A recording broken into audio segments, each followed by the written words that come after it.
full thrust will break loose. I'm not strong enough. Remember the Varda. Well, what about the Varda? I remember the first day of filming. I went to the set, and I'd never been on a set like this in my life. I was sitting in a director's chair, sitting next to Roger Corman's assistant. And I turned to her, and she had her clipboard, and she was there. And I said, you know, I sure hope this picture makes money. And she looked at me and she said, oh, Mr. Corman wouldn't be making it if it weren't going to make money. All right, Big Mouth. Change course, right into their laps. So I felt instantly more comfortable and more relaxed about the whole enterprise. And I said, well, just put yourself in the man's hands, because he knows exactly what he's doing.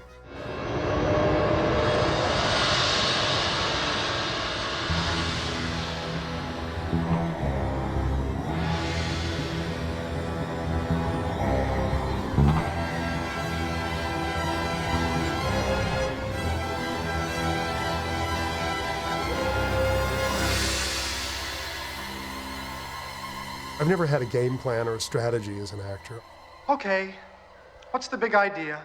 I made a bunch of movies. I never really became a movie star, but I made movies that I was proud of, and I became a big television star. I made a lot of television films, many of which I'm actually very proud of. By the time, when I started the Waltons, I had already been working for a long time. So I had a sense of who I was as an actor. I mean, it wasn't like, you know, you're in town for a year and you get a job and then you become a star and you wonder, well, is this all it's going to be? Because by the time I arrived at the Waltons, I had a lot of work in the theater and a lot of work on television, which as a child growing up, doing television was like doing theater, because you rehearsed. You had a proper rehearsal period. It was live, so you had to do it was like a live stage performance. You know, usually theater actors and directors who'd worked in the theater and writers who worked in the theater. So it was a strange hybrid form. The concern I had after leaving a series was it takes, because the power of a very successful television role, and in the case of John Boy, kind of a sort of, as they say, iconic sort of part. You figure it's going to take a certain number of years to just balance the scales. You know, fortunately, it was a good show. It was well written, well directed, well acted. It had a lot of respect. So it wasn't like I'd come off of some show I was going to be embarrassed about. So it was good. It was a good credential. It was a good credit to have. It's a violent fight for many reasons. Who will find them? I will. You're a boy. The Varda teach us that each form has its function. Battle Beyond the Stars was a completely different genre for me. I'd never done anything like it, which was one reason I was kind of excited about doing it. I mean, knew Roger Corman's films, so I wasn't under any illusion that it was going to be a huge, expensive, you know. I knew that it was going to be a different kind of space movie. And when I read the script, by John Sayles, I knew that the tongue was firmly planted in the cheek, so that we were going to have some fun.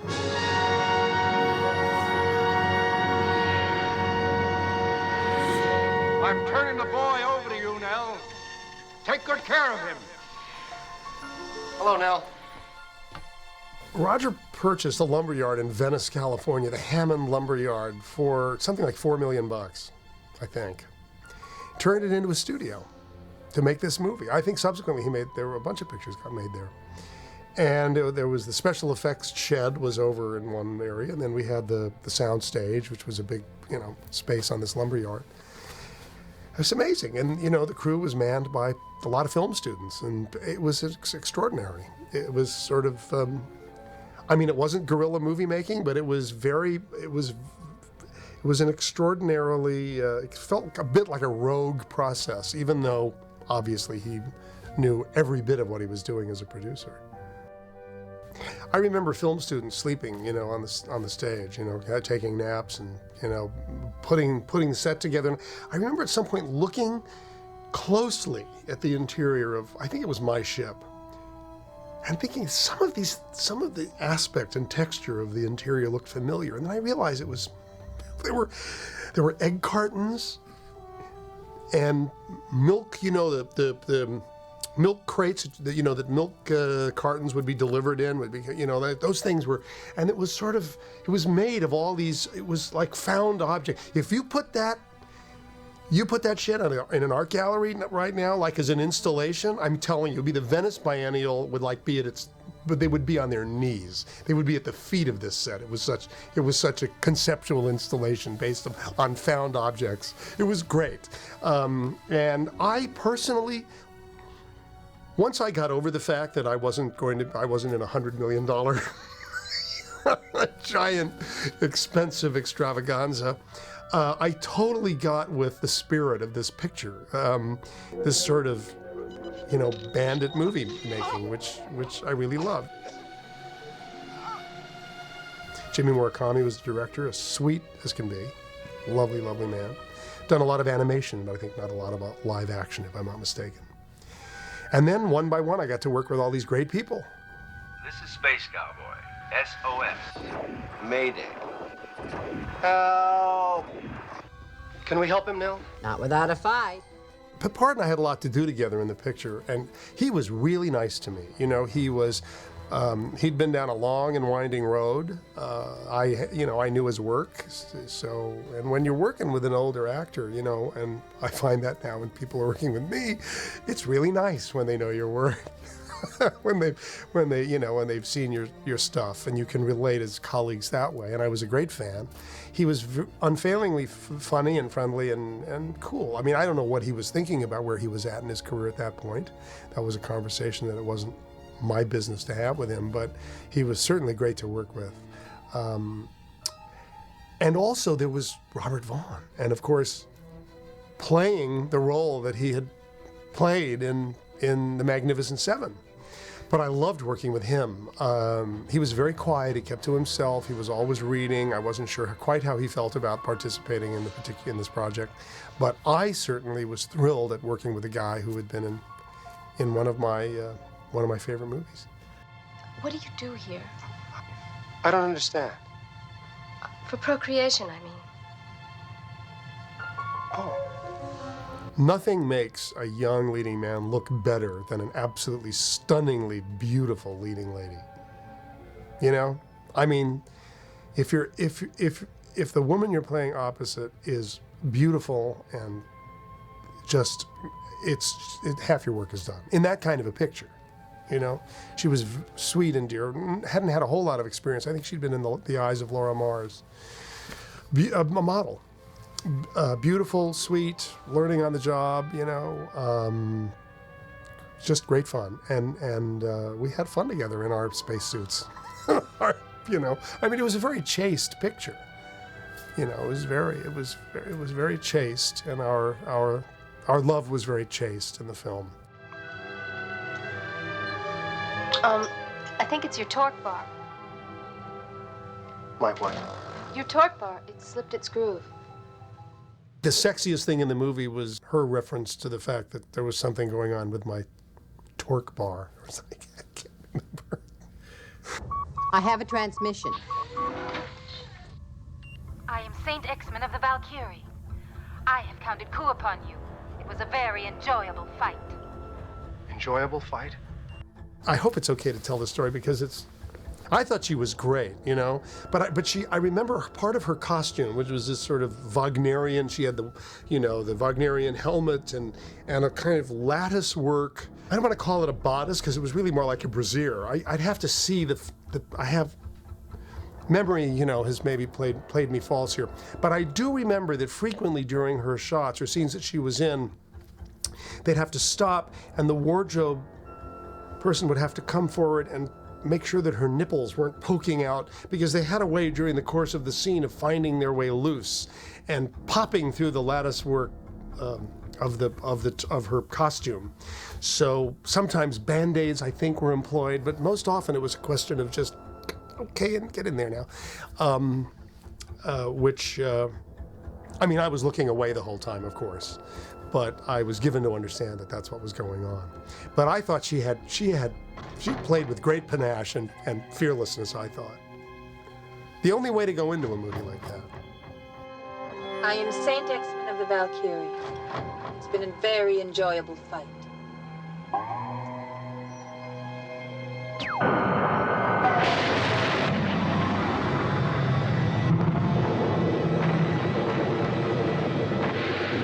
Live fast, fight well, and have a beautiful ending.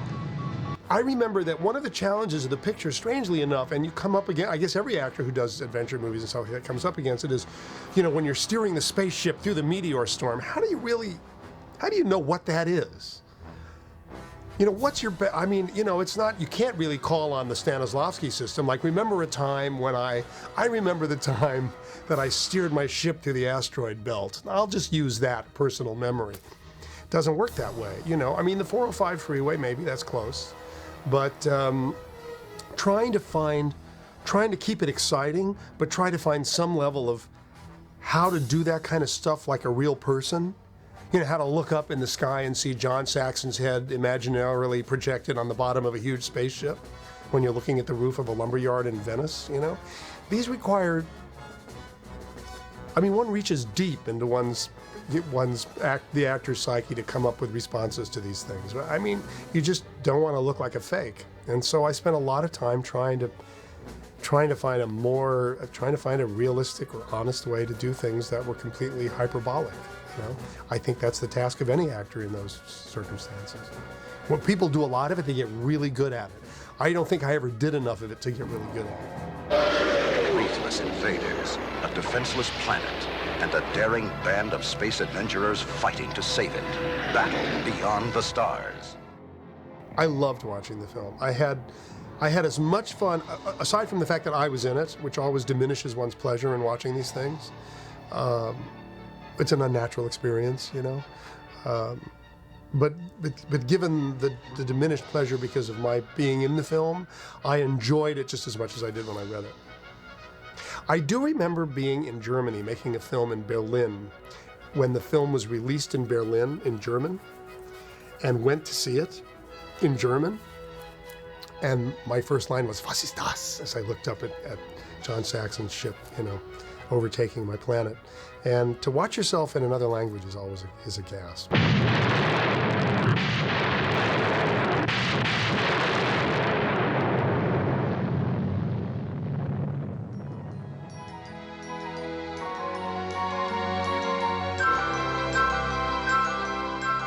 We did it.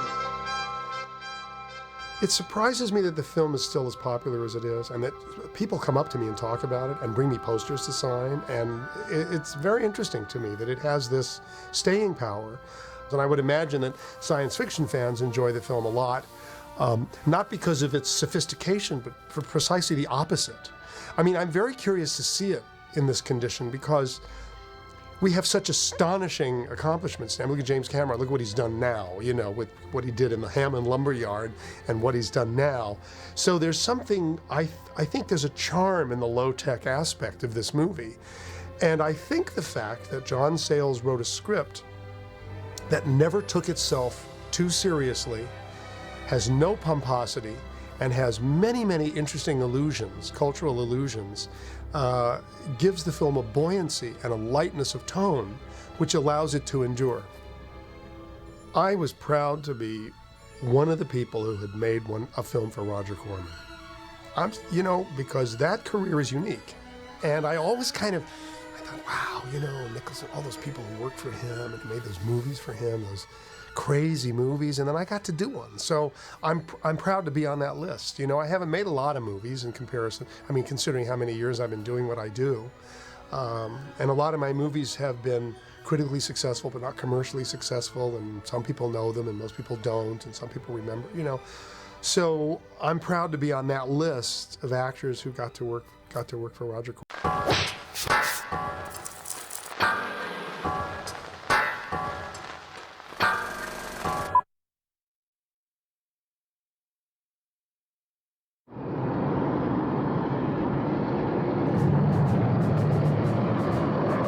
Battle Beyond the Stars, it was just this Tower of Babel, a mad mob of creativity. It was kind of an eclectic group of film vagabonds, and it was all just done by the skin of our teeth. There was inevitably some friction. I remember I was sure I was going to get fired. I was really great at turning shit into mediocrity. You know? And there's an art in that. You know, damn the torpedoes, full speed ahead, whatever it takes. It was all out. We just went all out on that film.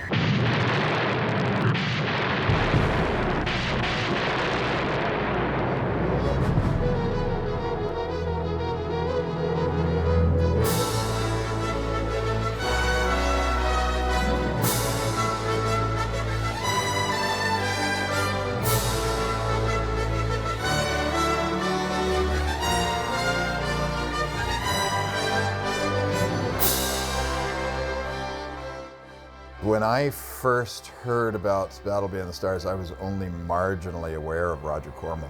I was 19 years old. I had been out of high school for a couple of years. I was going to community college.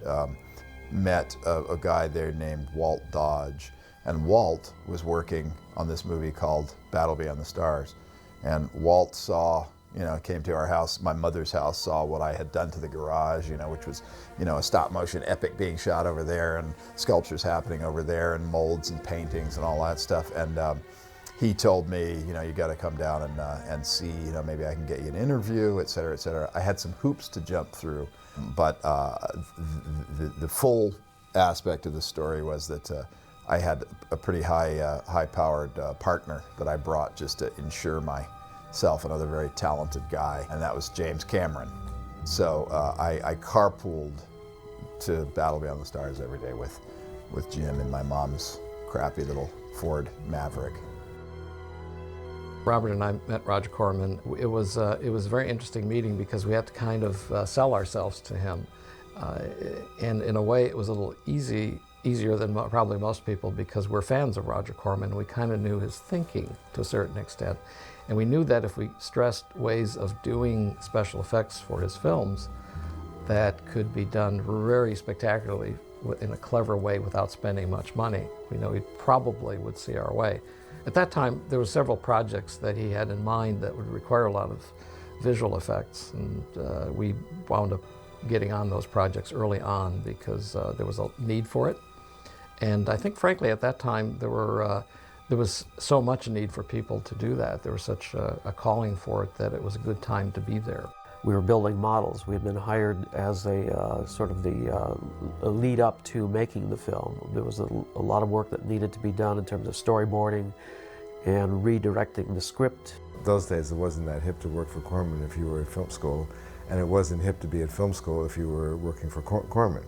Because at that time, people actually frowned upon film school, thinking that it wasn't really a professional way to train people. And people were a lot more astute that you can get your break there with Corman. I think I was eventually called assistant production manager, which is really a non-existent credit in the film industry, but sounded better than what I really was, which was like the head PA. And only because I was working for Roger. I mean, I had no experience in production at all. And I remember it was so literally a film education. It was a fantastic film school. It was better than any other film school I had afterwards that I paid for. It was a playground. It was a playground, and Roger let us experiment, and he basically turned us loose, and anything that anybody came up with that could feasibly be done in the time with the skill level that we had, we did, and no one was there to tell us not to, basically.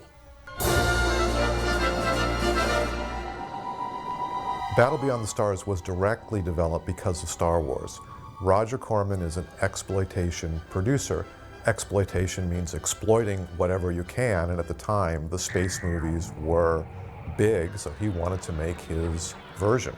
It was an opportunity to do Seven Samurai in space, which Seven Samurai is also the Magnificent Seven and all of those that came after. It's the poor farm people that go out and get the mercenaries to come and defend them, and I thought it was a great spin on an old yarn.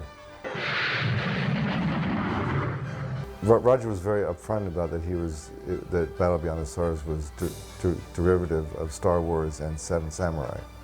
He didn't hide from that fact at all. He relished it, and he wanted to be as good as Star Wars.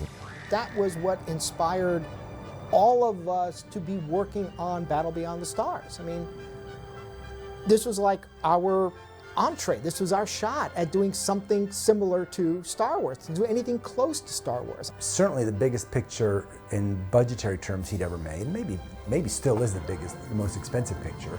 It was an extremely ambitious script. I believe it was a 160-page script that John Sayles had turned in. So it was written as a very long film with many, many sequences, different planets, landscapes on different planets, all these spaceships, launch bays, landing bays, space stations. It was really a huge amount of effects. At the same time, the script, there wasn't a director for a long period of time, so just finding out what the shots were was kind of a challenge. It was in the winter, it was early in January, and the film was going to be in the theaters. in July, if I recall. And there were hundreds of shots to be done, and here nothing had been done to that point. Meanwhile, in that 5-month period of time before the production really got rolling, we built the Hammerhead ship, we built the Cayman ship that was originally going to be Nell, the lead ship, which became Robert Vaughn's ship, Gelt, as well as building some of the landscapes and prepping the film. So we were on it for quite a while before any crew people were hired. I was working in the mailroom, and Roger had purchased an old lumber yard in Venice, California. It was the Hammond Lumber Yard on Main Street. And he actually didn't change the sign outside because he thought that if people saw that it was the studio, they would rob him. But if they thought it was just a lumber yard, they wouldn't. And we actually had carpenters coming in to buy lumber for their projects, and we hired them on the spot because we didn't have any crew. Almost everybody who was working on the movie was in their 20s and had gone to film school or had something like that, and we were working crazy long hours. It was shoot from the hip, guerrilla filmmaking. It was a warehouse, it was raw, it was people kit bashing ray guns. It was kind of been in flux for a long time. So we'd have to sort of build things with the idea that they might have to be modified. Of course, the biggest challenge is we had very little money. We had a tiny budget compared to, say, Star Wars. And when Roger develops a script, he tells his writers, and he told John Sayles this, don't worry about the budget. Write me a script that's exciting. I'll worry about the budget. It was advertised somehow or thought of as an $8 million film. In-house, it was talked about as being a $5 million film, but it was actually about $3.5 million when all was said and done. I think Roger was trying to do it for about $2.5 million. So you can imagine with hundreds and hundreds of shots and all the sets and everything, this was quite an accomplishment. They were just doing some absolutely fantastic tabletop miniatures. And even at the time, in 79, 80, what they were doing was throwback, because people were not doing, it was the cutting edge of all the motion control and blue screen and all that. And these guys were still doing forced perspective stuff and doing it beautifully and doing it way more economically than, the big boys at ILM and on the Star Wars movies were doing it. The designs of the ships very much originated from us. So we had a tremendous amount of creative freedom, and that allowed us to use what we had and kind of piece things together. We found that it's amazing if you really are clever and think about things that you see in ordinary life you can use for creating a miniature. I mean, we're still doing that. We look at something, okay, that's an interesting looking bottle. Maybe we can cut that in half and use that as part of who knows what, just keeping an eye on all those things. In terms of the spaceship design, we wanted to just steer away from everything that had been done in Star Wars. We knew the ships had to somehow reflect the character of the actors and the personalities of the people. And that was a very different notion. The one thing we kept saying about Star Wars is it felt like all the spaceships in that movie came from the same factory, were designed by the same kind of thinking. So we each sort of took a ship or two or three and tried to give each one of them a separate identity, like they came from a completely different thought process. So if you look at, say, the Cayman ship, it really has nothing in common with Gelt, and Gelt has nothing in common with Hammerhead. We felt that in space, in the battle sequences, that you had to be able to tell who was who.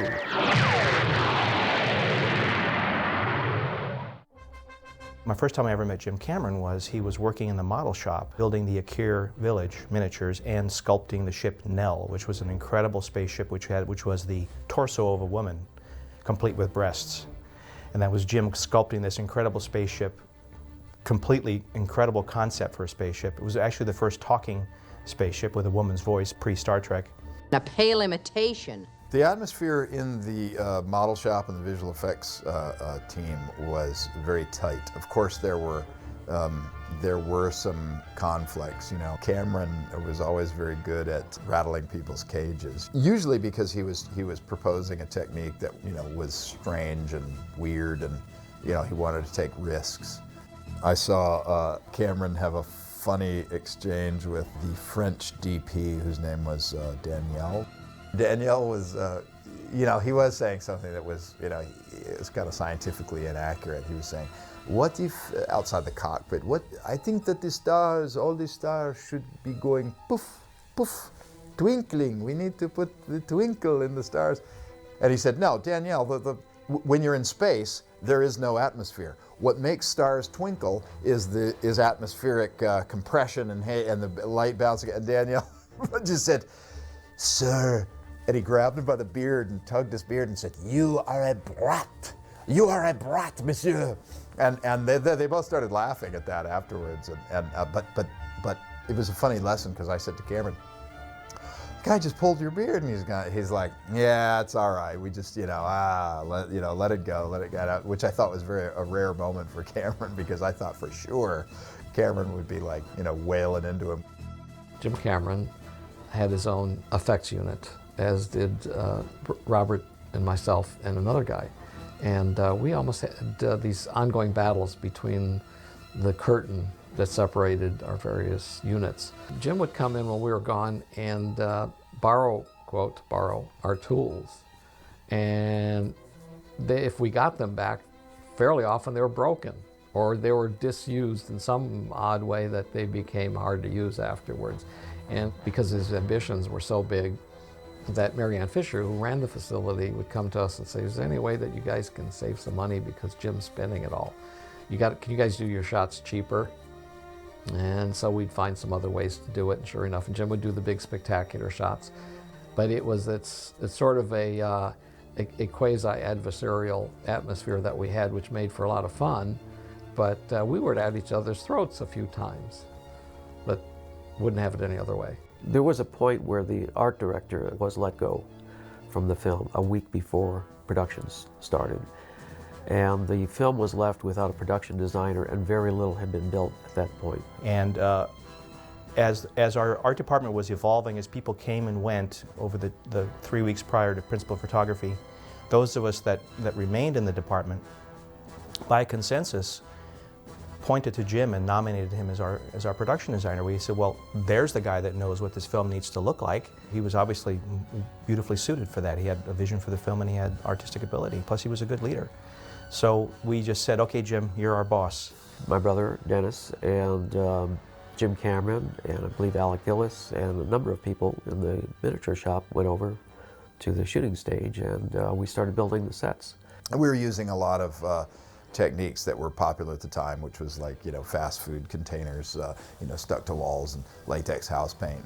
And, it was a lot of fun. It was an extension of model building that we were doing in the model shop. And people just who wanted to do it or could know a little bit about it would head up a project. People would volunteer, bring their friends, and we would just jump in and just be coated with plaster and fiberglass at the end of the day. We'd literally step out of our clothing and the clothing would stand there by itself, and then get into we'd go and buy clothes. We couldn't wash those clothes, just throw them away. And a lot of hours around the clock. There were several times we were building sets through the night and they would have to be filmed the next morning. Then that set was torn down and another set was built through the night before anybody saw any dailies. So the scary part is it all had to work. The set construction meant that we were still building the sets while the actors were starting to step into them, ready to do their parts. Paint was still wet on the Cayman ship.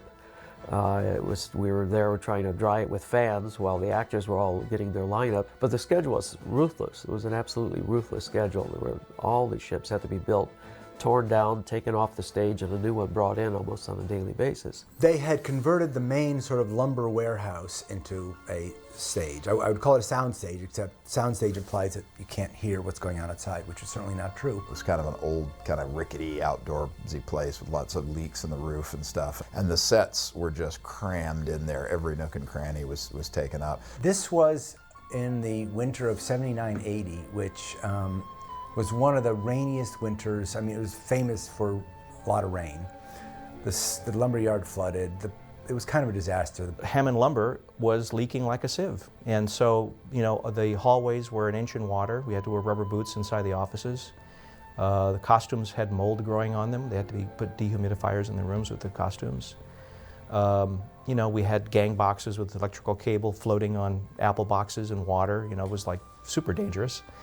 But the unique thing about it is that it was very close to guerrilla filmmaking, guerrilla production design, because we had the chance to do what was really cool, which is to go out and make stuff that we liked, that worked within the context of the film.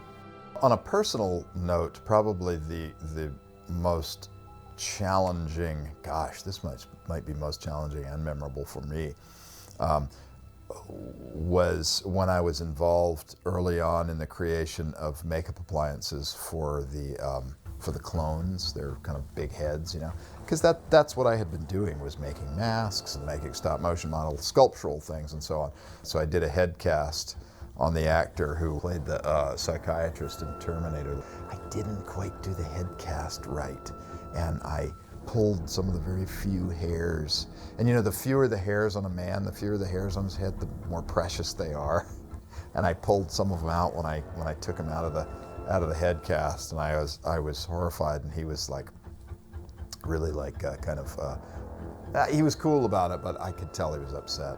And you know, they were in whiteface and these robes, and they had third eye glued to their heads, and at lunchtime they would en masse would walk over to the Rose Cafe in costume and order lunch, you know, freaking out the locals. You like it? They come to me and I'm gluing all these guys' faces on, and I was doing like 6 or 7 makeups at a time, you know, just like bang, bang, bang, just had the guys all lined up, gave them their prosthesis, go along and do one step, and just, you know, as one man doing a production line of all these people, and it's like, who do you need first? Who do you need second? Who do you need third? So it was very time to where they walked out of the door in just minutes behind each other. And then they came and said, well, Dick Davlos, one of the Malmori, was not there. And could I double him? And I said, hey, I'm here to do a makeup job, but you're just the right size and you have a beard and all of this and that, and you've been doing makeup on him for a while, so you know his movements and what have you. But what's funny, and they come and they give me this battle helmet, and I get all this bulky gear, and it's for a battle sequence. And they said, oh no, this one, you know, we'll let you do. We can't have him, we can't hold up the production. We're gonna tear these sets down tomorrow. So I got to have a blaster and watch explosions and stuntmen flying around and doing flips and what have you. It was a blast. It was fantastic. We had so much fun in that movie. It was a hoot.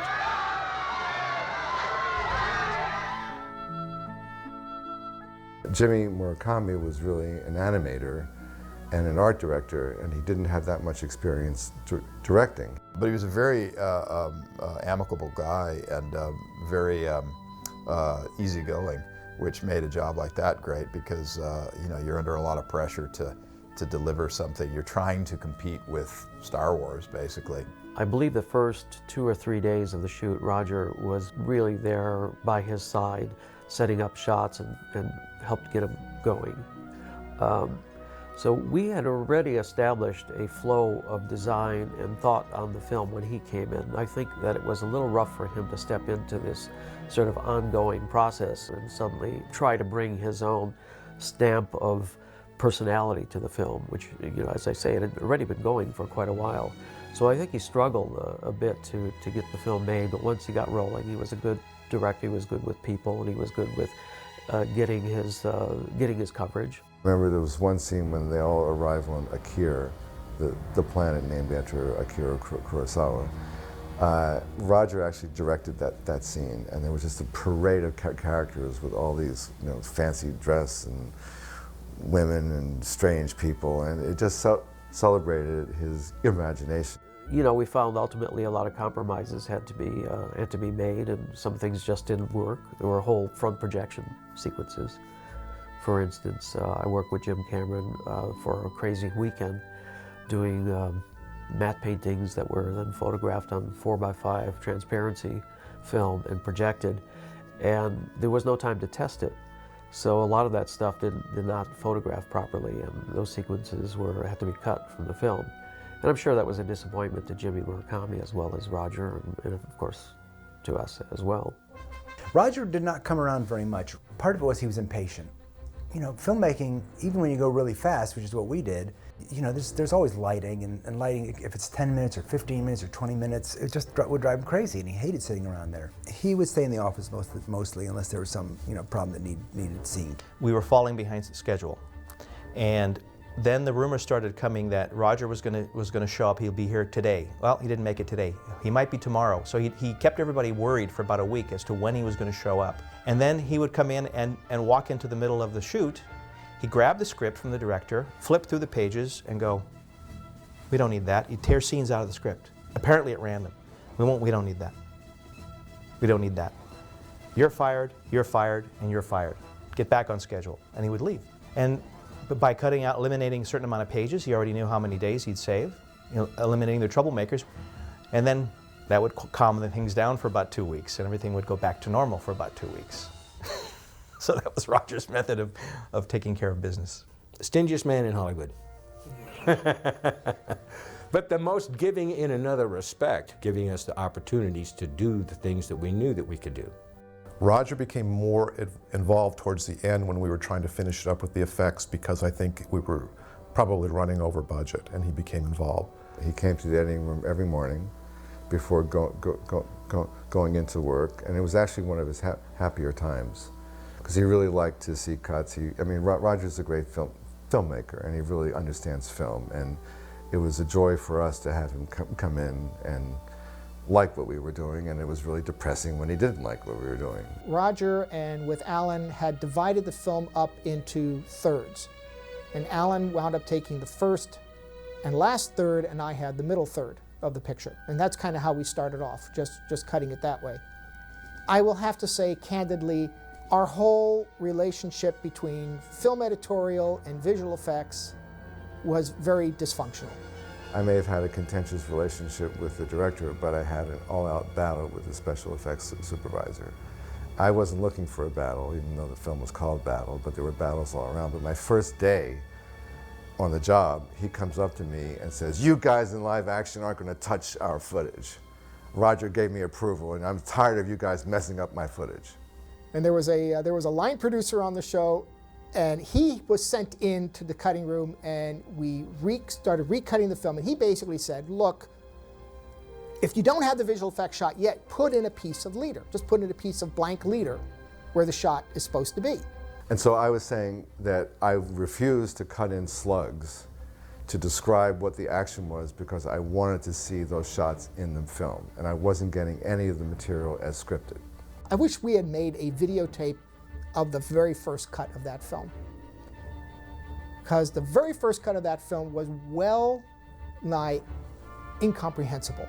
All we had were all these shots of all these different people in spaceships. So you're just cutting literally from a guy in a spaceship to another guy in a spaceship to another guy in a spaceship to another guy in a spaceship to another guy in a spaceship, another guy in a spaceship, and just going bop, bop, bop. And it really was incomprehensible.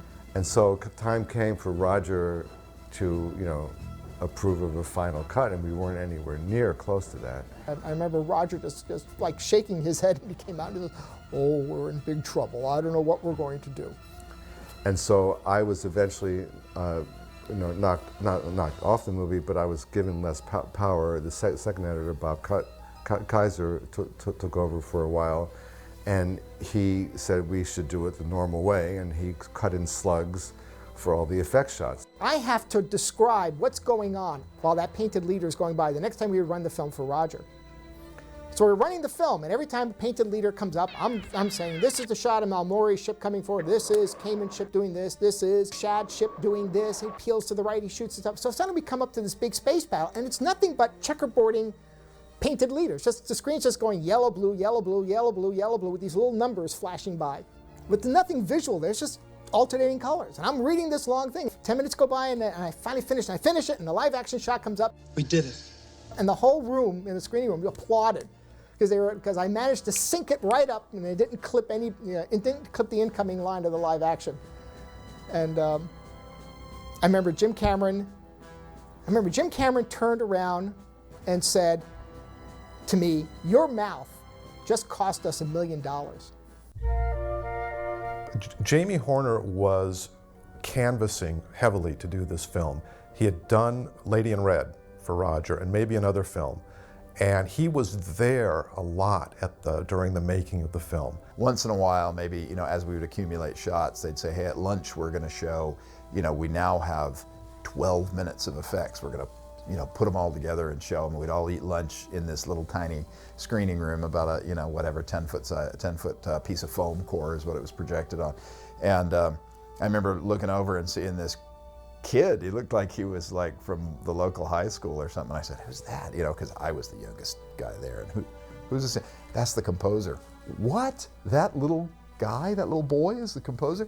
And I remember him sitting watching the footage like that. And I was thinking, wow, I guess that's, you know, part of the process. You just soak it in. He was just wide-eyed with wonder. James Horner was really involved with the editing once it was locked, and he would come in the editing room and get all of his timings, and he was so precise about the timings that he maybe take every timing twice, so it wouldn't be off of a frame. And he got timings for every cut, every single movement, every single everything, and he hit every one of them. He was amazing. I do remember when we were running the sequence with the 2 comic relief Malmori guards that are in the spaceship that are like kind of left behind to keep an eye on the planet Akir while Sador and everybody goes off. And they're keeping an eye on it, and Jamie just turned to me and he says, you know, I'm thinking of using this theme from Alexander Nevsky. And I just burst out laughing, and it says, oh, you mean that?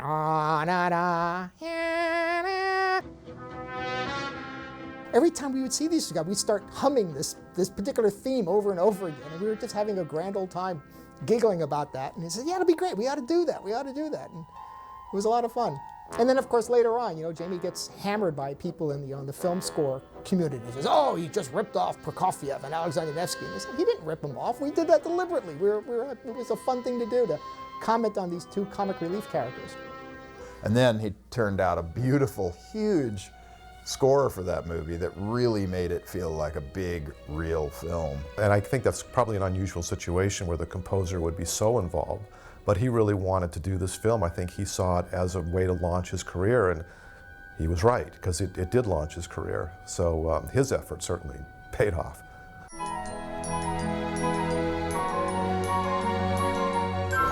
When the movie premiered, I think it premiered in Venice. It was a cool old theater, you know, probably on the verge of becoming a Mexican swap meet or something, you know. And it was very exciting to be there at what I thought was like a big premiere. When the film started playing, I mean, tears came to my eyes because I just couldn't believe it. At this 9 months of intense work, we had actually made something, and it was this film with this beautiful music, and it was like a real movie. So, you know, I was at the time very impressed with the results that it even got finished. We thought it would be, considering what we knew, what went into the making of what the sets were and so on. So it was always a pleasant surprise to see it look good on camera. That movie had a bunch of great people, and I'm so grateful that that was my first experience, because not only to be working with those people, but to see their kind of talent and their approach, their practical approach. I mean, I'm a proponent of practical effects at this point, in part because of what I learned at Roger Corman's. None of us, I don't think, really thought these were movies that people were going to be watching 10 years later.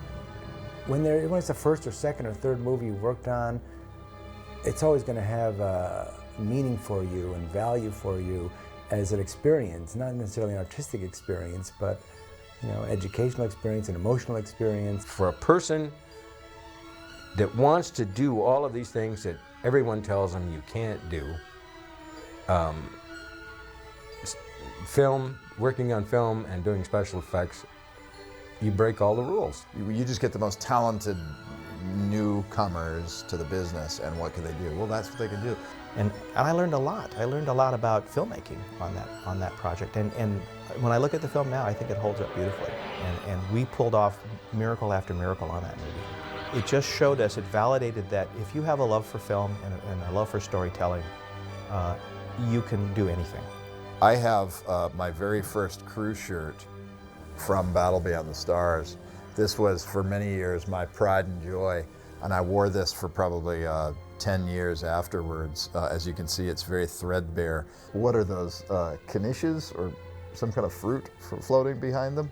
I don't know, because there was no spaceship or guys like that in the movie. I guess we're a survivor of the Battle Beyond the Stars. But I always wondered, when I first saw Survivor, those are the guys, that band that did The Eye of the Tiger? I think Battle Beyond the Stars is a lot of fun. You know, say what you will about the finished product, it was a real effort to make it a good, fun science fiction movie with some quality.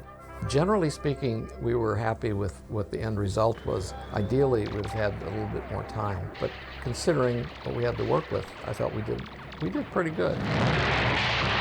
And it's fun. You know, the pace of it is really good. John Sayles did a great job with the script. I think Battle Beyond the Stars should be something that every kid should see. 10 years ago, I showed it to my son. And I remember at the end of the film, he was silent through the whole film. He dutifully watched it, sat there when we watched it together, and then at the end of the film, he just looked at me and said, "What was that?" With that kind of tone in his voice. I said, "Well, you know, we didn't have a lot of money." And he says, "Well, evidently." How old was he? He was 10.